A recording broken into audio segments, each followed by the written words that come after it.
Tudo bem? Agora eu quero falar para vocês aqui o terceiro erro.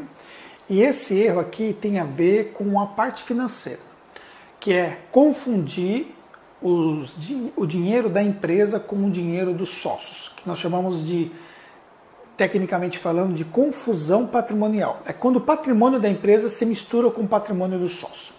Existem aí duas questões primordiais que eu considero em relação a esse assunto. A primeira questão se diz de ordem tributária.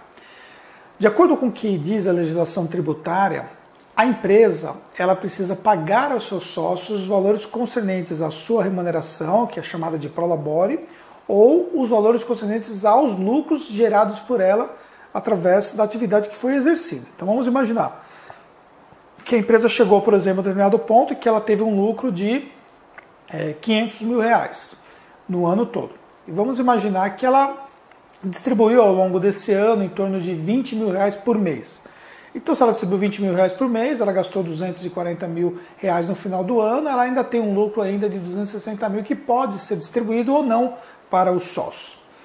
Porém, esse lucro ele está contabilmente registrado, então as tratativas tributárias em relação a isso estão muito bem claras. Você já pagou a tributação ali na base, através da receita, independentemente da atividade que você exerça, ou do regime tributário que você escolha, com exceção do lucro real, que você vai pagar somente sobre o lucro após, mas quando se tratar de lucro presumido e simples nacional, você já pagou sobre a receita esse valor. Aí, se você mantém uma contabilidade regular, você pode fazer depois a transferência dos demais valores como lucros ou sócios, com isenção, inclusive, de impostos. Agora, o que você não pode ter é a confusão patrimonial, porque aí você começa a pagar coisas pessoais dos sócios com o dinheiro da empresa e não há mais essa separação clara do que é a empresa e do que é os sócios ou o proprietário. Então, essa separação tem que ficar muito bem clara. O outro aspecto se diz no que diz respeito à parte de gestão do negócio.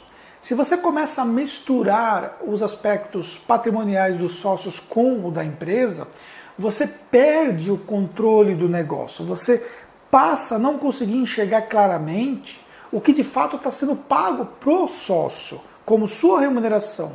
E esse tem que receber uma remuneração condizente com aquilo que ele faz.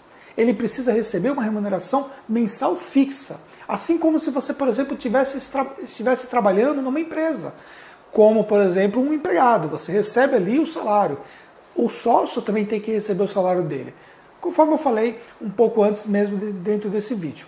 Então, se você não tem essa separação, você começa a misturar esses recursos. Você vai ver que, muitas vezes, sem perceber, você está gastando muito mais dinheiro da empresa com coisas pessoais do que você imaginava. Porque não há esse controle. E mesmo que há esse controle, você ainda tem essa figura de misturar os recursos, porque você está pagando as contas da pessoa física sua com o pagamento da conta pessoa jurídica. Então não é legal, não pode fazer esse tipo de mistura. Então se você não pode fazer isso, como é que você vai fazer? É simples. A empresa vai ter a conta dela e os sócios vão ter a conta deles. Toda vez que você for fazer qualquer transferência para pagamento das coisas pessoais dos sócios, esse valor vai ser transferido de uma única vez ou em partes, e de lá os sócios vão fazer as tratativas pessoais em relação a esses valores, vão pagar as suas próprias contas. Só que esse dinheiro foi transferido, ele saiu da empresa e foi para a pessoa física dos sócios. E com isso você evita riscos tributários relativos à utilização de pagamentos pessoais com a conta da empresa, e também você evita riscos do ponto de vista de gestão de perder o controle do valor que você depositou.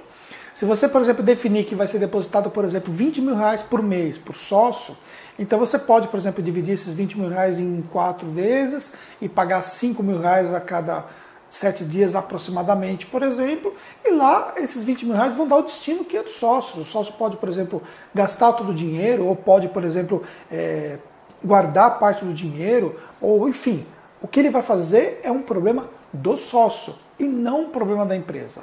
Mas essa divisão de valores tem que ficar muito bem clara para que o seu negócio possa prosperar. Então não cometa o erro de misturar os valores da pessoa jurídica com a pessoa física, porque isso vai prejudicar a rentabilidade do seu negócio.